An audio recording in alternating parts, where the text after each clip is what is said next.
வேடசந்தூர் அருகே இருசக்கர வாகனத்தின் மீது கார் மோதி தொழிலாளி பலி. இருசக்கர வாகனம் தீப்பிடித்து எரித்ததால் பரபரப்பு. திண்டுக்கல் மாவட்டம் வேடசந்தூர் அடுத்த வடமதுரை அருகே உள்ள செட்டியப்பட்டியை சேர்ந்தவர் ஞானசுந்தரம். வயது 42. இவர் திருச்சி மாவட்டம் புத்தாநத்தம் பகுதியில் உள்ள உறவினர் வீட்டில் தங்கி அங்குள்ள ஒரு காய்கறி கமிஷன் மண்டியில் தொழிலாளியாக வேலை பார்த்து வந்தார். இன்று ஊருக்கு வந்த ஞானசுந்தரம் திருச்சி திண்டுக்கல் தேசிய நெடுஞ்சாலையில் அய்யலூரிலிருந்து வடமதுரையை நோக்கி இருசக்கர வாகனம் ஒன்றில் எதிர் திசையில் சென்று கொண்டிருந்தார். அய்யலூர் அரசு ஆரம்ப சுகாதார நிலையம் பிரிவு அருகில் இருசக்கர வாகனம் சென்றபோது திண்டுக்கல்லில் இருந்து திருச்சி நோக்கி சென்ற கார் இருசக்கர வாகனத்தின் மீது பயங்கரமாக மோதியது. இதில் தூக்கி வீசப்பட்ட ஞானசுந்தரம் படுகாயமடைந்து சம்பவ இடத்திலேயே பலியானார்.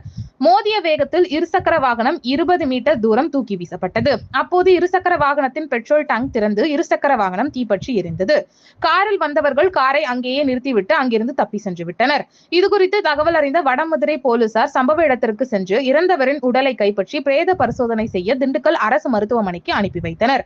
மேலும் இந்த விபத்து குறித்து வடமதுரை போலீசார் விசாரணை நடத்தி வருகின்றனர். இந்த சம்பவத்தால் அந்த பகுதியில் பரபரப்பு ஏற்பட்டது.